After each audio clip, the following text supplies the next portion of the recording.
नमस्कार। खुशी क्लास में आप सभी का पुनः स्वागत। पूरा विश्वास है आप सभी खुशी क्लास के पिछले एपिसोडों को अवश्य देखा होगा। खुशियां, सकारात्मकता, जिंदगी जिंदा दिली से जीने की चाह, जीने की इच्छा शक्ति, जीने की संपूर्ण ताकत, सकारात्मकता, यही से तो जन्मती है खुशियां। वो खुशियां जो हमारे जिंदगी में चार चांद लगा देती है। सभी चाहते हैं खुश रहना, पर रहे कैसे कैसे कैसे। छोटी कहानी, सकारात्मकता से लवरेज। एक छोटी कहानी। एक गांव में एक किसान का एक निःशक्त विकलांग पुत्र था, लगभग 10 वर्ष का। दोनों पैर, दोनों हाथ से निःशक्त, एक आंख भी नहीं था। पूर्णतः शरीर बेड पर। किसान बहुत दुखी रहता था। उसे लगता था कि मैं समाज का, दुनिया का सबसे बड़ा पापी व्यक्ति हूं जो मुझे इस रूप में सजा मिली। निःशक्त बेटा हुआ। वो हमेशा उदास रहता। एक बार गांव में एक महान संत पहुंचे। वो प्रतिदिन शाम को प्रवचन सुनाते थे। एक दिन वो किसान संत के पास पहुंचा और बड़े मायूसी में, लगभग कलपते रोते हुए कहा, गुरुवर, मैं इस दुनिया का शायद सबसे बड़ा पापी व्यक्ति हूं। मेरा एक ही पुत्र है, 10 साल का, पर निःशक्त है, हाथ पैर नहीं है, एक आंख नहीं है। कौन सा मैं पाप किया था जो मुझे ऐसा पुत्र मिला? क्या मैं करूं? कौन सा जतन करूं जो मेरे जिंदगी में भी खुशियां आए, मुझे भी लगे कि कम से कम मैं पापी तो नहीं हूं।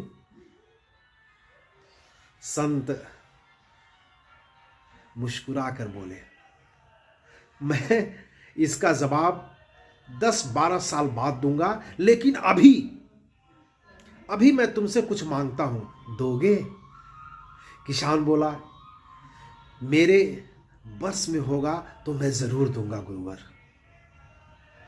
गुरुवर बोले, तुम अपना निःशक्त पुत्र, विकलांग पुत्र मुझे दे दो, मैं उसे पालना चाहता हूं। किसान बड़े ही खुशी भाव से अपने पुत्र को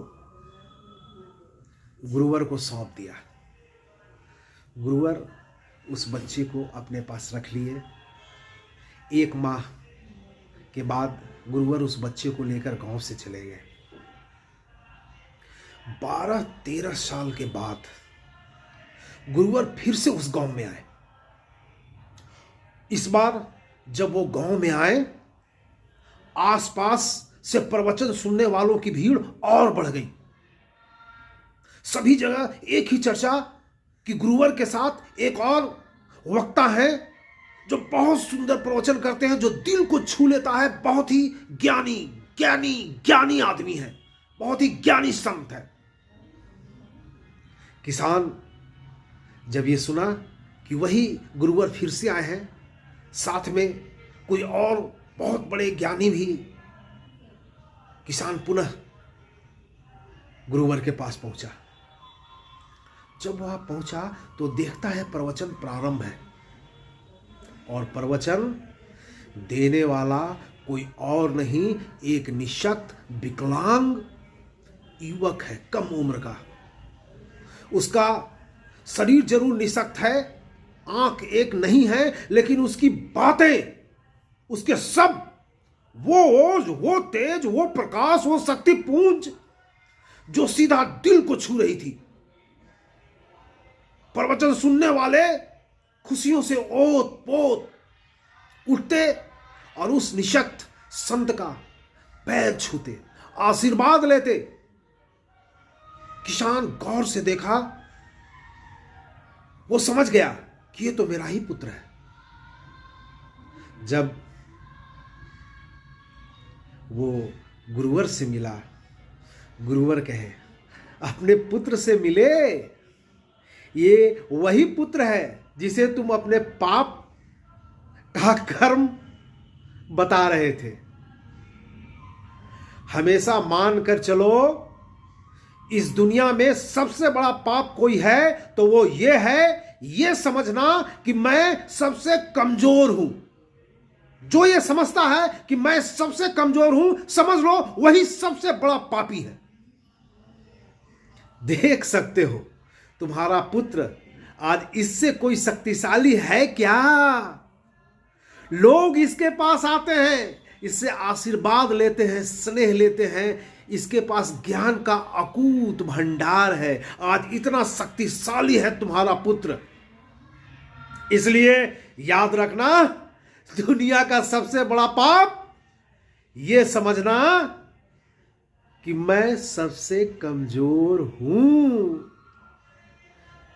लब्बो लुबाब यह प्रकृति ने हमें जो दिया उसे गर्व से ग्रहण करें, जो है उससे संतुष्ट होकर उसे ही आगे बढ़ाने का प्रयास करें। रास्ता खुलते चले जाएंगे, आप सकारात्मक राह से खुशियों की मंजिल तक पहुंच जाएंगे। ये ताकत है सकारात्मकता की, ये ताकत है खुशी की। इन्हीं बातों के साथ लेता हूं अल विराम। मिलेंगे ना खुशी क्लास के अगले कड़ी में? तब तक के लिए धन्यवाद।